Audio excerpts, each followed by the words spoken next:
Alors, on remballe torches et fourches parce que mon but ce n'est pas de démontrer que la saga de la passe-miroir est nulle. D'ailleurs, je ne dis pas et je ne pense pas que c'est nul.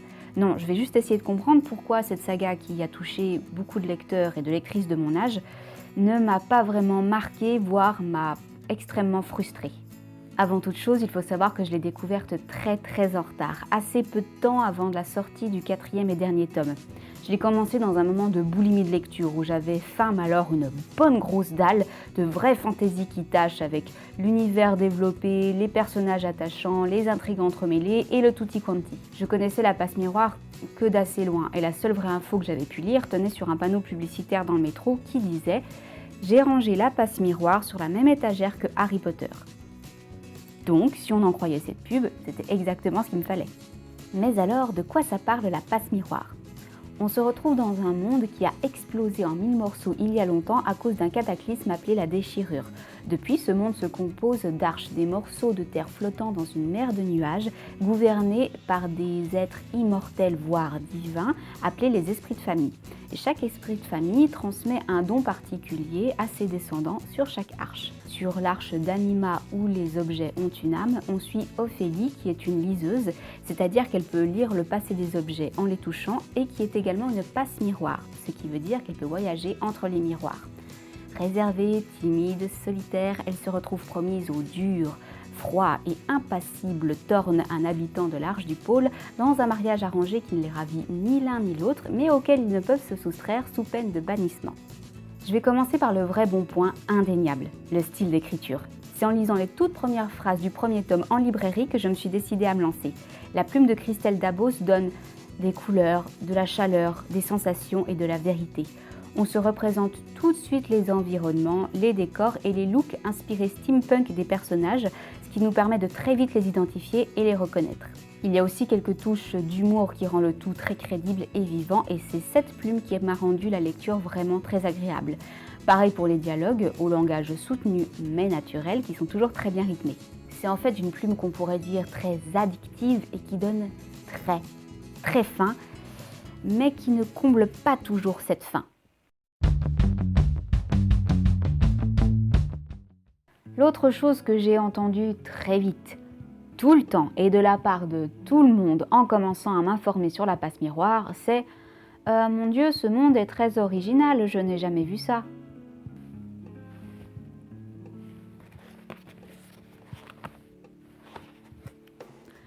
Pour qu'un créateur puisse être qualifié d'original, il doit, à mon avis, satisfaire ces conditions fondamentales. Il faut qu'il possède un style qui lui soit propre, clairement différent des autres et qui doit être perceptible immédiatement. Il faut qu'il ait la faculté de retrouver de la nouveauté, de se développer avec le temps. Il faut que ce style personnel devienne un standard avec le temps, qu'il devienne une source d'inspiration pour les créateurs suivants. Pour faire court, disons que l'originalité d'un créateur et de son œuvre ne peut être évaluée sans avoir reçu la confirmation du temps. Il arrive qu'on assiste à l'apparition d'un créateur doué d'un style propre qui attire sur lui l'attention générale, mais que l'homme ou la femme en question vienne à disparaître soudain ou qu'il ou elle se lasse, il sera difficile de savoir si il ou elle possédait vraiment de l'originalité. Innombrables sont les étoiles filantes. Voilà, promis, j'arrête de faire ma connasse snobinarde. En fait, tout ça, c'était pour démontrer que l'originalité, c'est un argument qu'on balance beaucoup trop facilement maintenant quand on parle de fantasy. Des histoires qui reprennent des morceaux de terre flottant dans une mer de nuages, je peux vous en citer plusieurs. Le jeu vidéo Baton Kaitos, le jeu vidéo Skyward Sword de Zelda, le livre jeunesse Le Peuple des Nuées ou la série animée Chasseurs de Dragons. L'important pour moi, ce n'est pas que l'auteur soit original et invente quelque chose dont personne n'a eu l'idée avant lui. Pour moi, l'important, c'est qu'il apporte son regard et quelque chose de personnel sur une histoire, un thème ou un genre d'univers. Alors quand on commence sur l'Arche d'Anima avec Ophélie, où les gens donnent vie aux objets en les fabriquant, je me suis dit « Cool, super, allons voir ce qui se passe ». Du coup, j'ai été affreusement déçue et frustrée qu'on passe 2 tomes sur 4 au pôle, la seule arche à rassembler un millier de clichés de fantaisie. Le grand froid avec des paysages enneigés, des mecs en fourrure, de la glace, les illusions qui permettent de ne pas figer l'environnement dans une structure fixe et de le modifier quand on veut. Et, pour mon plus grand malheur, les intrigues de cours. Bon, je sais, je suis minorité, la plupart des gens aiment beaucoup les intrigues de cours. Ok. N'empêche, c'est assez révélateur. On nous parle de quoi? 24 arches? et on passe la moitié de la saga sur la plus classique. Drôle de choix quand même, non? Ok, maintenant penchons-nous un peu sur les personnages qui, après l'originalité de l'univers, sont un autre argument pour adorer la saga.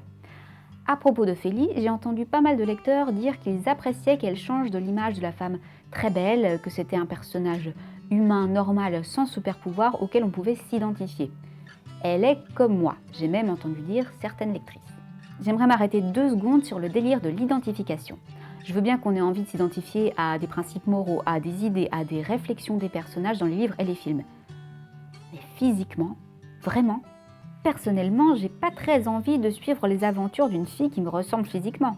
Déjà parce qu'elle serait pas bien dégourdie et mourrait dans les premières pages, mais surtout parce que j'ai envie de découvrir d'autres façons de penser, de me projeter dans des mondes nouveaux, dans des esprits nouveaux. Moi, quand je lis, j'ai envie de découvrir des personnages différents de moi physiquement et moralement, afin d'élargir ma vision et de l'enrichir. Mais à part ça, c'est vrai que c'est très bien qu'elle ne soit pas un énième cliché de bombasse en cuirasse décolletée. En revanche, j'avoue que j'ai eu beaucoup de mal à m'attacher à elle. Non pas parce qu'elle n'est pas assez badass, mais tout simplement, je n'ai pas ressenti grand-chose pour elle. Son look est très détaillé. Ses caractéristiques extérieures, comme ses cheveux en bataille, sa façon de parler, sa maladresse, tout ça est très clair. L'intérieur, je trouve, l'est un peu moins. Concernant Thorn, j'ai entendu dire que, comme pour Ophélie, il changeait du modèle masculin habituel. C'est vrai. Il n'est pas très musclé, pas très séduisant, il est froid, méticuleux, bourré de tocs et couvert de cicatrices. Très bien, il m'intéresse. Mais alors, pourquoi est-ce qu'on le voit si peu? Pour pousser un peu, je dirais que ce n'est pas le personnage de Thorn en lui-même qui m'intéressait, mais ses interactions avec Ophélie. Leurs dialogues sont toujours très dynamiques, savoureux, bien écrits, et c'est à travers ces échanges que j'ai enfin ressenti un peu d'attachement pour tous les deux. Mais je trouve qu'ils sont trop rares. Comme pour l'univers, on nous lance quelques miettes savoureuses, délicieuses, qui donnent une vraie grosse dalle, mais qui ne rassasient pas. Quant aux personnages secondaires, je me les représente très bien physiquement. Je m'en souviens encore très clairement grâce à leur description, ça c'est certain. Mais je ne ressens rien pour aucun d'eux. Parce que comme pour Thorn et Ophélie, leurs caractéristiques extérieures sont très bien présentées, très bien décrites, mais je trouve qu'ils ne contiennent pas grand-chose à l'intérieur. D'ailleurs, ils n'influencent pas beaucoup l'histoire, n'évoluent pas et sont assez dispensables au final. Et pour revenir aux esprits de famille, ils sont passionnants, intrigants, terrifiants et ce sont des figurants. C'est comme si on me présentait un énorme gâteau au chocolat et qu'on servait un tout petit morceau de meringue tout sec.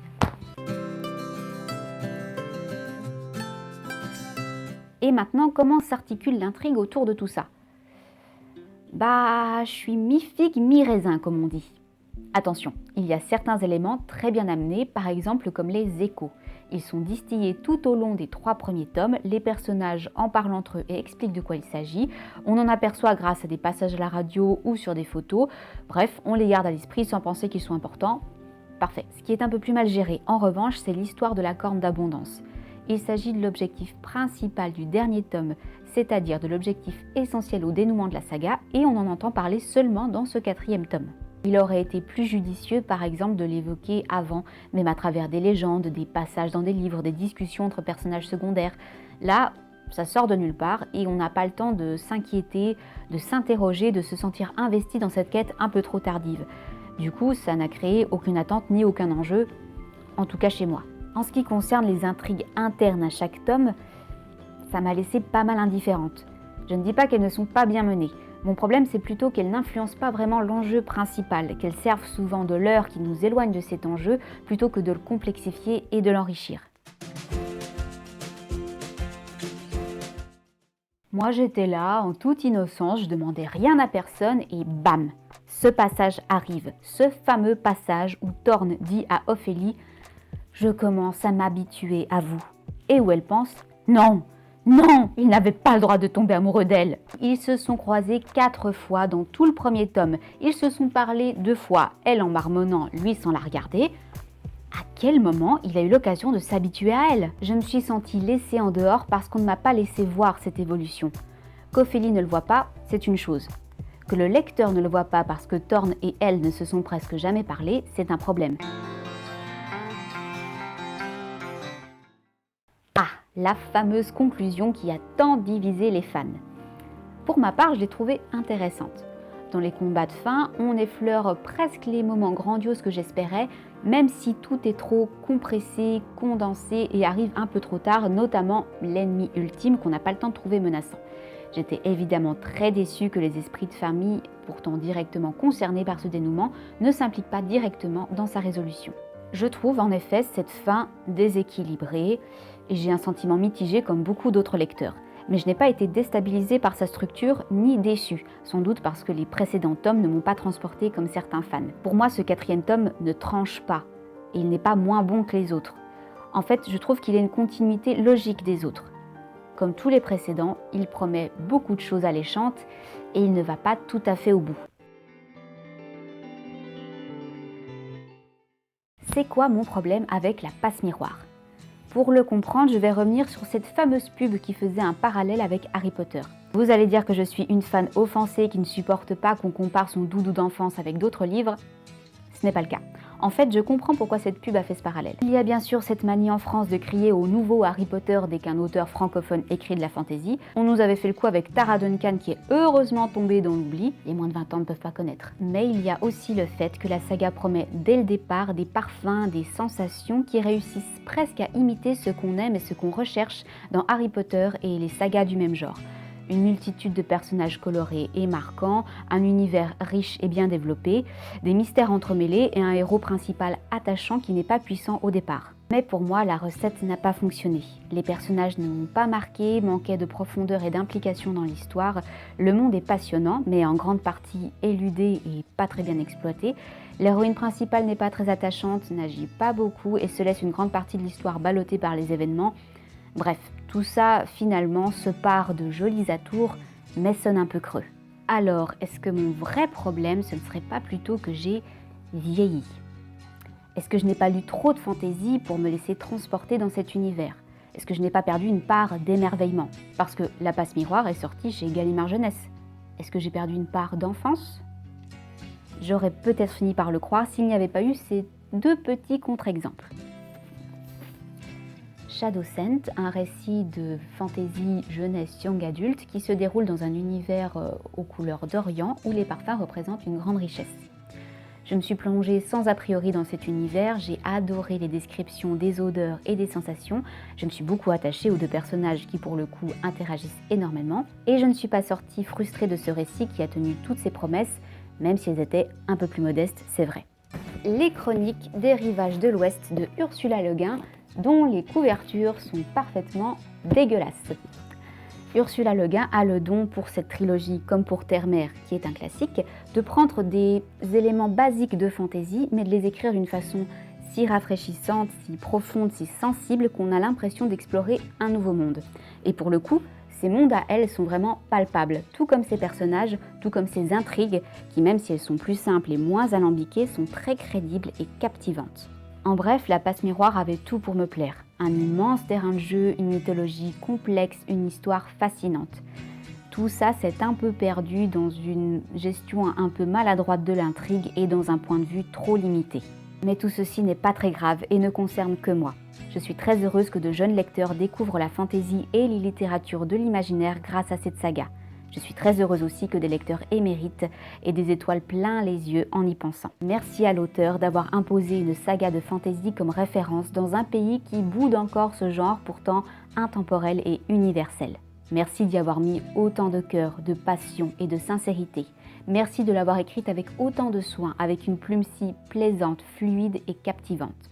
Je serai pour ma part présente à votre prochain festin et j'espère cette fois en ressortir repu, l'esprit plein à craquer. Merci à tous d'avoir écouté mes délires et merci à tous ceux qui ont jeté un coup d'œil sur ma précédente vidéo, ça m'a beaucoup touchée.